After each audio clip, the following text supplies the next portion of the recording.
नमस्कार मेरे प्यारे साथियों, हम बात कर रहे थे कक्षा 6 से लगा करके कक्षा 12 की राजस्थान अध्ययन पुस्तक के बारे में। ठीक है, इसी क्रम में बढ़ते हुए हम कक्षा 10 तक पहुंच चुके थे और कक्षा 10 का पहला अध्याय चल रहा था जिसका नाम था राजस्थान का इतिहास एक परिचय। इसके अंतर्गत हम महत्वपूर्ण प्रश्न जो है दोस्तों उनके बारे में बात करेंगे और इसी कड़ी में क्वेश्चन जो है वो लेना होने वाले हैं, तो काफ़ी इंपॉर्टेंट है। ठीक है, तो इस सेशन को शुरू करते हैं। उससे पहले बताना चाहता हूँ, PDF डाउनलोड करना चाहते हैं, ये पूरी की पूरी PDF जो 360 पेज की PDF है, इसे डाउनलोड करना चाहते हैं तो लिंक जो है वो मैंने डिस्क्रिप्शन में दे रखा है, वहाँ पर क्लिक कीजिएगा। वहाँ से जाकर के आप इस PDF को जो है वो डाउनलोड कर पाएंगे। ठीक है दोस्तों, चलिए, तो काफ़ी महत्वपूर्ण प्रश्न है। उसमें आप जाओगे ना, जैसे आप क्लिक करेंगे तो आपको हमारा SK स्टडी एकेडमी जो है वो ओपन होगा, हमारा ऐप। वहाँ से जाकर के आप इसको डाउनलोड कर पाएंगे। ठीक है, ऐप का लिंक जो है वो भी मैंने डिस्क्रिप्शन में दे रखा है। टेलीग्राम चैनल भी आप ज्वाइन कर सकते हैं, उससे भी आपको काफ़ी मदद जो है वो मिलने वाली है। सभी प्रतियोगी परीक्षाओं के लिए जो सीरीज़ है वो काफ़ी इंपॉर्टेंट होने वाली है। चाहे आप पशु परिचर से लगा करके, मतलब पशु परिचर तो अभी हो गया है, वैसे अभी इसका चतुर्थ श्रेणी से लगा करके यदि RS की भी तैयारी कर रहे हैं ना, तो भी आप निश्चिंत हो जाइए, क्योंकि प्रश्न जो है वो यहाँ से बनने वाले हैं। तो चलिए, कुछ इंपॉर्टेंट प्रश्न थे उनके बारे में बात कर लेते हैं। ठीक है, इस सीरीज़ के अंतर्गत पहला प्रश्न है, इसमें 211 नंबर से देखें अपन।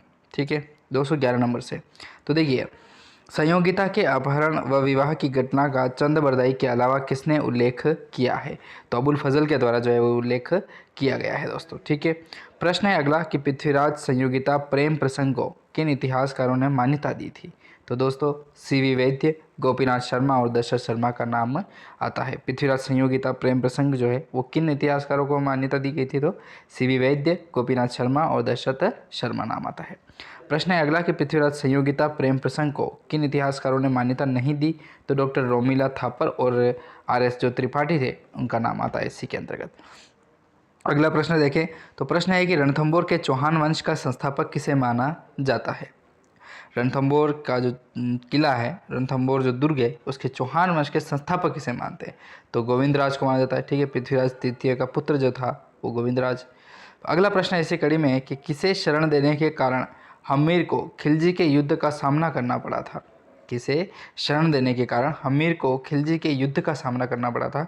तो मंगोल के विद्रोही जो मोहम्मद शाह और कैबरू थे उनको करना पड़ा था दोस्तों। ठीक है, अगला प्रश्न है 216 नंबर का कि हम्मीर के कौन से सेनापति ने छल करके शत्रु विजय की नींव रखी थी? ठीक है, शत्रु विजय की जो है वो नींव रखी जाती है। तो रणमल और रतिपाल का नाम आता है। ठीक है ना, ये बहुत ही गद्दार थे रणमल और रतिपाल। ये जो यहाँ पे इन्होंने भी क्या किया था कि जो यहाँ पर तालाब थे ना, उनको दूषित किया था रणमल और रतिपाल ने दोस्तों। ठीक है, चलिए, इसी क्रम में अगला प्रश्न है, रणथंभौर में किसके नेतृत्व में महिलाओं ने जौहर किया था? तो रंग देवी के नेतृत्व में दोस्तों जौहर जो है वो किया जाता है। हम्मीर महाकाव्य का रचयिता कौन था? हम्मीर जो महाकाव्य है उसके रचयिता नयन चंद्र सूरी का नाम आता है। ठीक है, नयन चंद्र सूरी थे दोस्तों, नयन चंद्र सूरी। अगला प्रश्न, हम्मीर रासों का रचयिता कौन था? तो हम्मीर रासो जो है उसका रचयिता हो जाएंगे अपने जोधराज जी। हम्मीर हट किसकी रचना है? चंद्रशेखर की रचना है। हम्मीर हट चंद्रशेखर की रचना है। जालोर के चौहान वंश का संस्थापक कौन था? तो कीर्तिपाल चौहान का नाम आता है। ठीक है, कीर्तिपाल चौहान जो है वो जालोर के चौहान वंश के संस्थापक माने जाते हैं। अगला प्रश्न है कि जालोर के चौहानों में सबसे अधिक शक्तिशाली शासक कौन था? तो कान्हड़ देव का नाम आता है। क्या जालोर के जो चौहान शासक थे उनमें सबसे शक्तिशाली शासक जो है वो कान्हड़ देव का नाम आता है।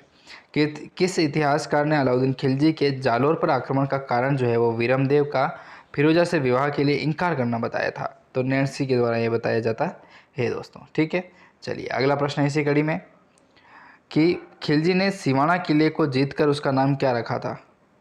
खिलजी के द्वारा जो सिवाना किला है उसको जीता जाता है, उसका नाम क्या रखा जाता है? तो उसका नाम रखा जाता है दोस्तों खैराबाद। ठीक है, खैराबाद जो है उसका नाम रखा जाता है।